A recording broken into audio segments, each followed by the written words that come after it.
So it's been over a month since Fusionfall Retro's tutorial came out, and right now it's like September 9th when I'm recording this, and people are they're getting more and more impatient and angry that the future still hasn't come out yet when it was supposed to come out on August 1st. And I made this video to explain the database of Fusionfall Retro. Now, for those of you who don't know what Fusionfall Retro's database is, it's basically the storage for everybody's characters, meaning, it saves their looks, the amount of taros they have, the level they had, and also, other little things like cosmetics and stuff. Now, anything I say may or may not be 100% accurate because, well, I'm not a dev. I'm just a guy who did some research. So I can't be completely accurate on this, so please don't take my word for it completely. This is just, to give like a general understanding for those who don't know anything about the database. Now, with the preliminary stuff out of the way, let's get started. Now, a very frequent misconception regarding Retro is that it hasn't even released yet. Well, you're wrong, it has. Even if it's just the tutorial, several people do not count the tutorial because it's a short tutorial that it takes about 15 to 20 minutes to do, maybe like 3 minutes for some, who are speedrunning, and 45 minutes for others who are trying to like, walk around and stuff. And after the tutorial, you don't get transported into the world of Fusionfall, in Sector V. After that, you just get a black screen. Now, the game now the game really wasn't delayed at all, because on release day, the database and the multiplayer features started acting up on the day of release. So the devs had to fall back on releasing the tutorial only as early access. So the tutorial exists because technically you don't have to save anything on the tutorial. And the tutorial is entirely client-based, as in you don't have to connect to the game server. Now, the only reason the early access client needs to be connected to the internet is to verify that you indeed have an account, and then you can log into it from the forums. Now, the question now is that why is it taking so long to implement this database? Now, I'm not completely accurate on this, like I said, so I know I did a little bit of research, so this is what I found from my research. So computers' programs shouldn't start from zero each time you open them. They need to preserve some, if not all, of the information you gave them during the last time you ran the program. And since the program needs to die at some point, it can't hold on to the data itself. The information has to be written into a drive and be read by the program again to remember where it left off. This is crucial for MMOs, as the whole point of MMOs is to let the player advance in some way. And what is advancement worth if it's going to be wiped when you close the game? So let's say you start a Fusion World Retro and you're playing it, you're at level 1, and like by the end of your like play session you're at like level 8 with a really cool mask that you found. Now once you close the window, that is all gone. That's all gone. And you have to essentially start over. Now that could pretty much make a lot of people mad. So that's why the database needs to be fixed, and they need to set it up correctly. So databases are simply a neat way of keeping this information that you think you need to preserve. For the case of Retro, this includes your character's appearance, your taros, fusion matter, your level, the missions you completed, every slot of your inventory and bank. You can see that the game needs this database to function properly for you to have any fun at all. Now, again, why does it take so long to implement? There's no way for me to accurately describe that, since I am not a developer, and I believe the developers themselves don't, and they won't accurately describe this, for security reasons again, like I mentioned in my last video about, Fusionfall Retro's and Legacy's development. There's security reasons behind it, okay? Even if it's a fan game, there's still security reasons behind, not showing off what they actually do behind the scenes. But the problem usually arises from the simple fact that interacting with databases are very tricky. They're very, complex, and they have, a lot of different patching and a lot of different, errors to work out. So the game server has to be able to save every movement of you into a database and be able to read it back to you at any second, but it's no different from writing a task down that you remember it. There's no guarantee that what you wrote down will have any meaning to you when you completely forgot about what you wrote there. And even if it means something to you, there's no guarantee that you haven't written anything wrong there.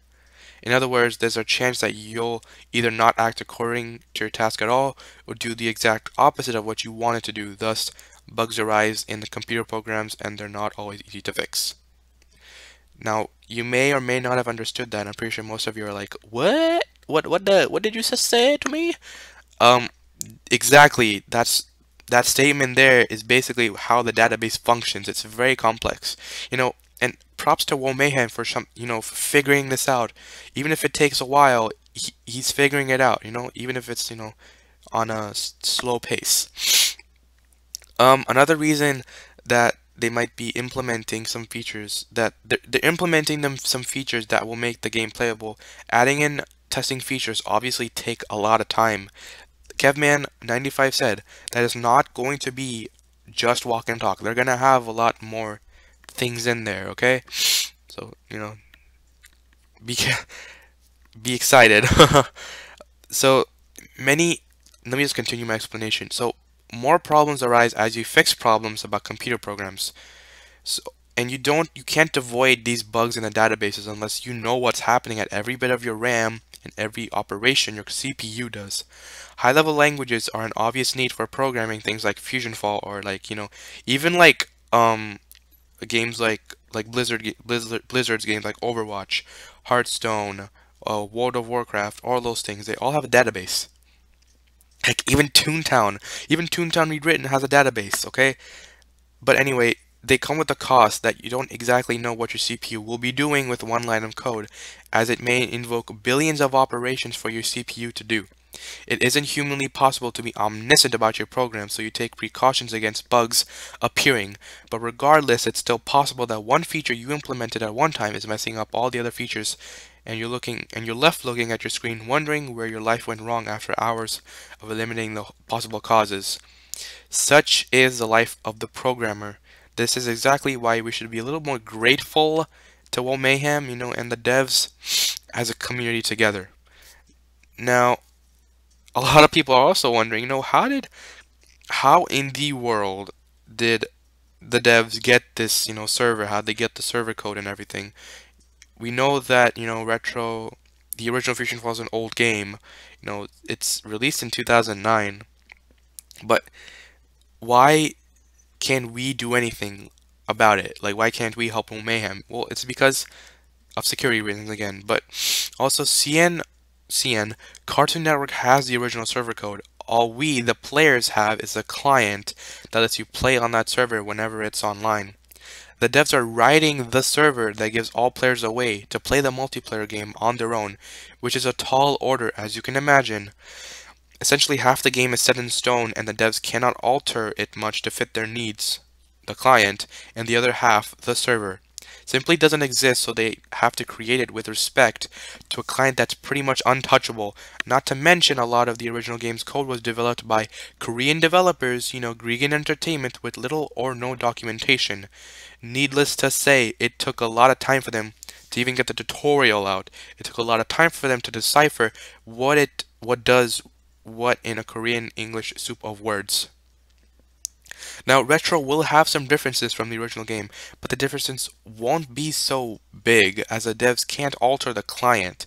They can't add new stuff in, okay? And that's part of the reason why development has been taking a very long time. Now, again, how do they get the client? You probably have it as well. Any computer that's played Fusionfall in the past has a build of Fusionfall on it, approximately 2 gigabytes in size. You can find it, but it's not in a readable format. Okay, so the devs just picked the build that they thought would be the most stable, and they extracted the assets using a custom method. So that's pretty much my in-depth response. I don't know when they're releasing this game, because I'm pretty sure at this point Wo Mayhem has no idea either. Honestly, it's very confusing.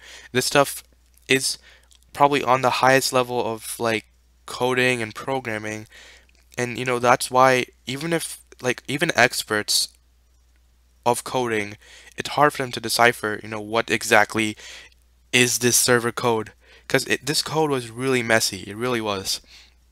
Now, I can't speak for the devs, but you guys have to be a little more grateful in, supporting retro and saying, hey, maybe if now this video hopefully helps you understand that this is a very complex process, and it's gonna take some time, even if we don't are always patient about it. I get that you guys, are very mad, you're very impatient, and you're right to feel that, you're right to be mad, but they need to implement the database, character saving, and important functions into the game before it gets released officially.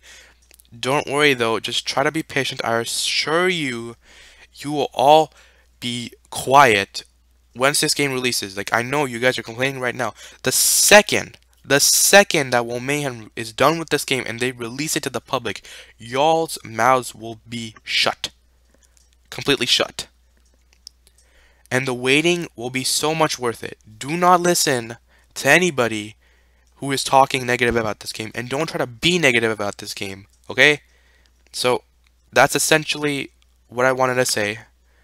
I hope this this process made sense. It didn't make much sense to me, but that's the information I found on the web. Now, I definitely do not want to be a programmer right now, but I hope you'll enjoy this video, and let me know about your thoughts in the comments below. And I will see you all next time. Peace out, and game on.